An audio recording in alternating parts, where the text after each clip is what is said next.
dadweynaha guud ahaan ee Soomaaliyeed oo magaaladan degan oo sida diiran oo sharafta badan aniga iyo wafdigayga u soo dhaweeyay maanta waxaan mahad u celinayaa ciidamada qalabka sida oo runtii geesinimadoodii 12 bilood iyo wixii ka horeeyayba muujiyay oo runtii hawlgaladoodii ka saaray magaalada qolada cadawga ku ah nabadda Soomaaliyeed nabadda magaaladan guud ahaan dalka Soomaaliyeed waxaan mahad u celinayaa maxaan ku iraahdaa odayaasha oday dhaqameedyada oo maalmahan dambe runtii halkan ku xulayay ama ku dadaalayay inay ku xulaan xildhibaano cusub iyo sida wanaagsan ay u ansixiyeen dastuurka iyaga iyo ergadii ay soo doorteen waxaan runtii halkan u imid oo ay qayb ka tahay inaan ku soo biiray tartanka halkan ka dhici doona Toonbari gudaheeda oo aan doonayo inaan kaga qayb galno aniga iyo tiimkayga talada dalka xaqiiqdii waxa aan muujinayno ama waxa aan soo bandhigi doono waa wax kullayba horey loo arkay oo nalagu tijaabiyay haddana aan diyaar u nahay hawshii aan shalay bilownay inaan dhameystirno waxa igu maqaala ah in ciidamada qalabka sida muddo 5 bilood iyo 6 bilood aan mushahar la siinin waxaan bogaadin waxaan u dirayaa maxaan ku raahdaa waxaan u dirayaa hadal dawladda in ay xooga saarto sidii mushaharadaas lagu bixin lahaa ciidamada qalabka sida oo maalin walba u dhaawacmaya ama u dhimanaya waxay ahayd in bil walba joogto loo siiyo waxa kale loo baahan yahay iyadana in shaqaalaha dawladda la siiyo xuquuqdooda oo ah mushaharadooda oo aan maqlay muddo 5 bilood iyo ka badan aan la siinin sidoo kale xildhibaanada waxa nagu maqaala ah in muddo 10 bilood aan mushaharkooda la siinin bisha Ramadaan fadligeeda waxaan ka codsanaynaa dawladda inay 10 bari soo socota ay xooga saaraan sidii mushaharada shacabka mushaharada ciidamada qalabka sida shaqaalaha dawladda iyo xildhibaanada xuquuqdooda loo siin lahaa si ay iyaga iyo qoysaskooda maalinta ciidda ah oo 10 bari ka bacdi ah si farxad leh ay ula iidaan carruurtooda hadee waxa jira xadiis maxaan ku raahdaa alayhi salaatu wasalaam laga soo wariyay oo ah qofka ku shaqeeya inta dhididkiisa uusan qalalin in uu u baahan yahay in la siiyo xuquuqdiisa haday tahay mushahar marka dawladda waxa saaran runtii mas'uuliyad culus yaa saaran oo ah inay mushaharadaas bixiso waxa intaas dheer xuriyaamadii sidoo kale oo sidaan uga tagay mushahara aan la siinin waxaan ka codsanayaa dawladda sidoo kale xuriyaamadaas oo u soo dhaawacmay halgankii runtii dalka uu ku jiray in xuquuqdooda la siiyo insha Allah kullayba priority-ga ama muhiimadeeda koow hadii runtii talada dalkan ku soo noqono koow waxaan ka dhigaynaa inaan soo celino xuquuqda ciidamada qalabka sida oo dagaalyahaninta maxaan ku raahdaa geesiinta ah inaan sidaas oo kale mushaharada shaqaalaha dawladda aan dib ugu soo celino oo sidii caadada ahaydba bil walba joogta aan xuquuqdooda u siino marka kullayba wixii barnaamijkayga ah iyo mashruucan halkan u imid dib baan faahfaahin aan idinka soo sheegi doona haduu ay yiraahdo laakiin kullayba waxa kale oo loo baahan yahay hadda xulida lagu wado baarlamaanka in oday dhaqameedyada loo daayo oo aan lagu barashar gareynin oo aan lagu cadaadin loo daayo iyagu inay keensadaan cid ay u arkaan oo mas'ali karbeeshooda waxaan ka rajaynaynaa inay keenaan xul ma aha kaliya xul beesha inay keenaan xul qaran oo runtii mas'ali kara qaranka iyo dawladda Soomaaliyeed dadkaas ka mid noqon doona baarlamaanka soo gal doona si ay iyagu naftigooda ay ugu codeeyaan ama u doortaan dawlad tayo leh oo wanaagsan oo runtii la jaan qaadi karta caalamka kana samata bixin karta Soomaaliya dhibaatada ay ku jirtay muddo 20 sano ah oo laga bilaabo kow dhanka security-ga laba dawlad wanaaga saddex wada shaqeynta iyo wacyigelinta shacabka Soomaaliyeed afar dib u heshiisiinta بعدما ummadda Soomaaliyeed muddo 20 sano ah ay dhibaato ay soo mareen oo maxaan ku raahdaa xarbu ahal ah waxa loo baahan yahay dib u heshiisiin sax ah in la keeno oo laga shaqeeyo oo waliba loo adeegsado oday dhaqameedyada hadda maanta jooga halkan inaan lagu kala dirin meeshan oo aan la oran kala tagay lagu siiyo mushaharo laguna dhaqaaleeyo inay ka qayb galaan runtii dib u heshiisiinta meel kasta oo dhibaato ay ka jirto ama dad walaalo ah oo beelaha Soomaaliyeed ee khilaaf oo dhaxooda ka yimaado marka insha Allah hadduu eebba yiraahdo wixii macluumaad ah oo barnaamijka aan rabno waddanka inaan ku badbaadino aan maxaan ku raahdaa aan soo bandhigi doono hadduu Ilaahay yiraahdo muddo kooban gudaheeda tii rajadu waxay ku xiran tahay xildhibaanadaasi si wax u arkaan meeshaan laba jid yaa jira jid runtii la rabo in dawlad wanaag lagu raadiyo mushaharada shaqaalaha lagu bixiyo nabadgelyada lagu sugo lagu tayeeyo ciidanka qalabkooda lagu siiyo maxaan ku raahdaa maxkamadii dib loo soo celiyo ganacsatadii la xoojiyo beeralayda maxaan ku raahdaa la hormariyo oo la siiyo waxay u baahan yihiin si ay u gaaraan waddanka loo gaarsiiyo runtii xaqabtir dhanka raashinka ah maxaa yeelay Soomaaliya dhibka haysta wax kale ma ah waa faqri dhul Ilaahay waana siiyey haddii marka si fiican loo jeheeyo dhanka beeraha haddii si fiican loo jeheeyo in self sufficiency la gaari karo oo ilmo Soomaaliyeed iyo reer Soomaaliyeed aysan ku saxanin gaajo taasna waxay ku imaanaysaa in dawlad dadkeeda ka naxaysa oo nidaamsan oo nidaam ku socota sharci ilaalinaysa inay timaado jid waa jidkaas weeye jidna waa jidkii hore loo soo maray oo la yaqaano oo ahaa runtii dawlad is haysata oo isdagaalaysa maalin walbaba wax alla wixii la qaban lahaana dagaalkaas iyo khilaafkaas uu hor istaagayo inaan mushaaharadii la bixin in shuruucdii dalka aan la ilaalin in maxkamadaha la dhisin in aan dib loo dhisin xabsiyadii dadka dambiilayaasha ahaa xitaa xuquuqdooda lagu ilaalin lahaa marka labadaas jid weeye waxayna u taallaa baarlamaanka cusub inay doortaan dawlad iyaga naftigooda danahooda ilaalinaysa oo mushaaharadooda siinaysa waxaa la ogyahay 10 sano oo la soo dhaafay oo ahaa xilliga ku meel gaarka ah 6 bilood aan joogay iyo si toos u qaateen wax mushaahara ah haddii runtii ay rabaan marka inay mushaaharadooda sii socoto oo xafiisyo ay yeeshaan oo shaqaale ay yeeshaan waa in runtii dawlad la tijaabiyey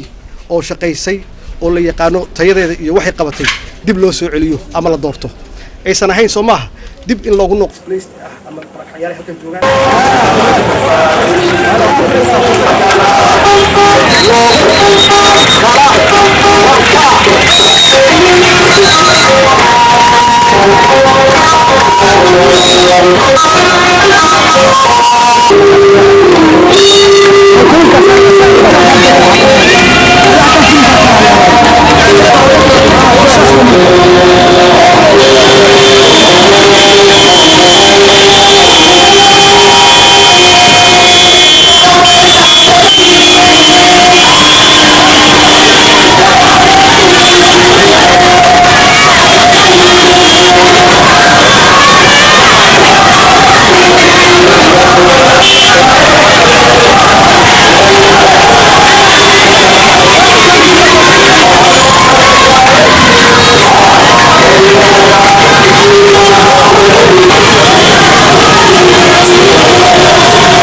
سوالا يسكدي كرا ودني أقول شاي سيدبا ليس قادي كرا ودني أقول شاي سيدبا ليس قادي كرا ودني قد شاودني سوالا يسكدي كرا ودني قد شاودني سوالا يسكدي كرا ودني أقول شاي سيدبا ليس قادي كرا ودني أقول شاي سيدبا ليس قادي كرا ودني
dhaqso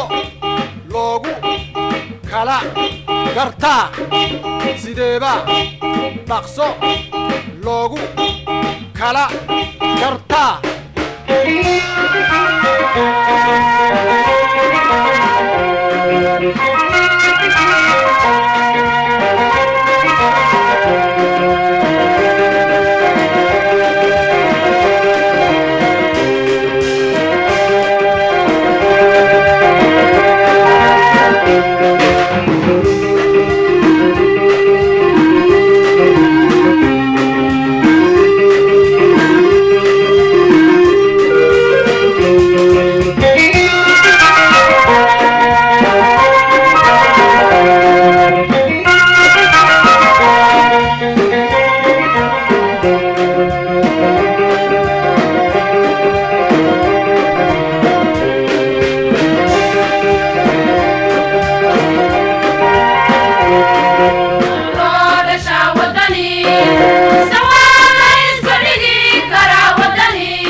Uso di toda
محمود حاد علي waxaan u sheegaynaa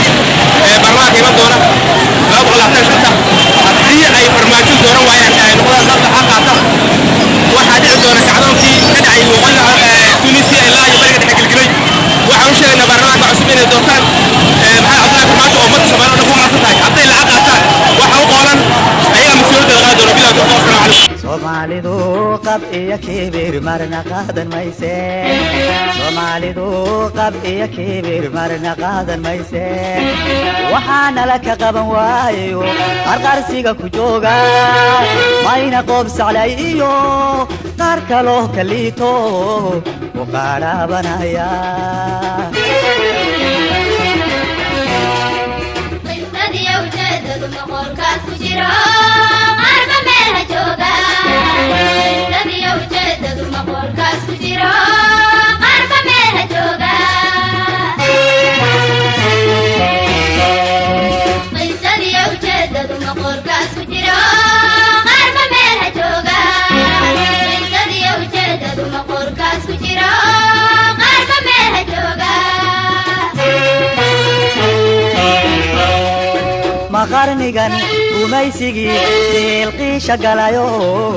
qurumuhu xoroobeen kii qaybidiin helay ha ka qaylininaba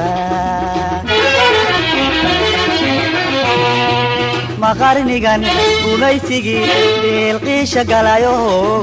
qurumuhu xoroobeen kii qaybidiin helay ha ka qaylininaba qarsoodi wuu dhammaaday kay qalooc la tahayo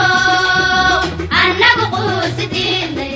qarsoodi wuu dhammaaday kay qalooc la tahayo annagu quusi diidnay qorraxdii xornimadiyo qaranniman haleelayo annagu quursideednay qarsoodi wuu dhammaaday kay qalooc la tahayo annagu quusi diidnay qarsoodi wuu dhammaaday kay qalooc la tahayo annagu quusi diidnay qorraxdii xornimadiyo qaranniman haleelayo annagu quursideednay nabaddu qaali weeye kii qayma ridayo wayno qaryabkii nabaddu qaali weeye kii qayma ridayo wayno qaryabkii inta hanta qabada qaarka sare bannaan yahay taagana qabyada tahay qalabka waan sidaynaaye inta hanta qabada qaarka sare bannaan yahay taagana qabyada tahay qalabka waan sidaynaaye kay qalooc la tahayo wayno qaryabkii inta hanta qabada qaarka sare bannaan yahay taagana qabyada tahay qalabka waan sidaynaaye inta hanta qabada qaarka sare bannaan yahay taagana qabyada tahay qalabka waan sidaynaaye kay qalooc